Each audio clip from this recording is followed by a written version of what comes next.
Hello everyone, my name is Christy with Keystone Oasis Academy, and I am going to show you this super fun, engaging project that you can do with all of your children regardless of age. It is called a fruit snack tower. It is so fun to do. It uses snacks that you probably already have in your house and toothpicks. It is such an easy activity, and the best part, you get to eat it afterwards. So how is this a STEM activity? STEM stands for science, technology, engineering, and mathematics. So if you're using at least two of those concepts, you are applying problem solving, some critical thinking, and presenting a problem to your child in which they have to creatively come to a solution, collaborate with others, then this is a STEM activity. So I'm going to start on building one from scratch. This is what I made earlier today. I'm going to grab some toothpicks, and I have some fruit gummies, Star Wars edition, of course. I'm a huge Star Wars fan. I have some apple bites that I had cut up previously,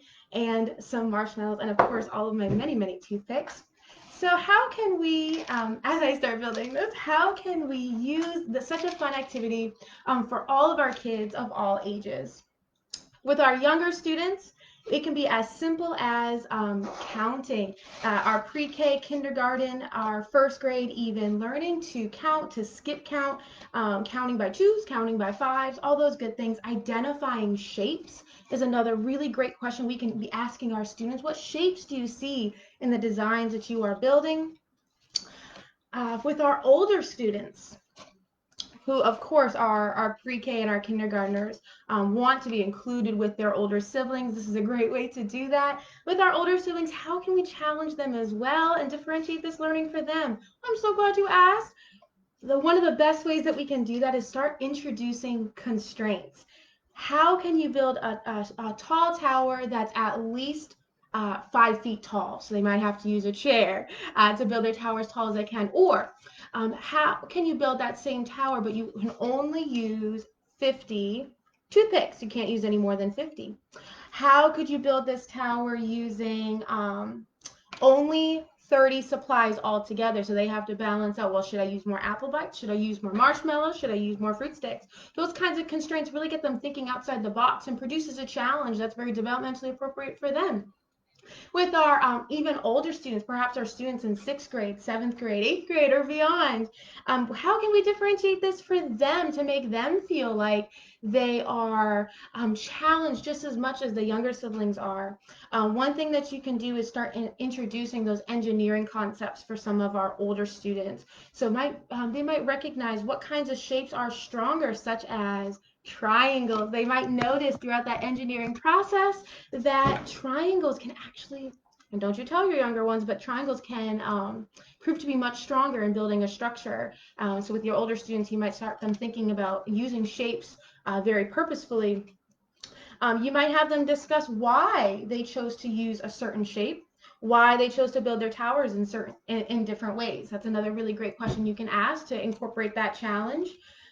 Increasing the constraints that you're using, or my favorite, introduce a budget. With your older students, you can say you have so much money to spend. The city has given you so much money, and you have to use that money responsibly in building your tower. That is such a great real life application, having to balance the money that it's going to take to build the tower, and then having to be careful about the materials that they choose. So something like marshmallows, which if you notice, I'm using apples right now because I learned that apples are great building tools because they maintain their integrity. I don't find that my toothpicks are slipping out quite as much with the apples, but apples as a material might be a little more expensive than, say, marshmallows, which do not hold their integrity very well. So introducing that budgeting concept introduces a very real life concept to your student. It's also beneficial. You could talk to your student about the benefits of setting a budget and having to be very conscious and careful of the amount of time that they're spending, the money that they're spending, the labor that would be involved in something like this. I'm going to switch to marshmallows now. Or actually, you know what? Let's use the Star Wars gummies because I haven't used those yet. You could also move away from a tower, and rather than building a tower, could they build a structure that can withstand the weight of, let's say, a textbook Or maybe you could start small with something like a TV remote or a cell phone. Can you build a structure that can maintain the weight of such an object for, let's say, 20 seconds? Or you could extend that to a minute or maybe even 5 minutes.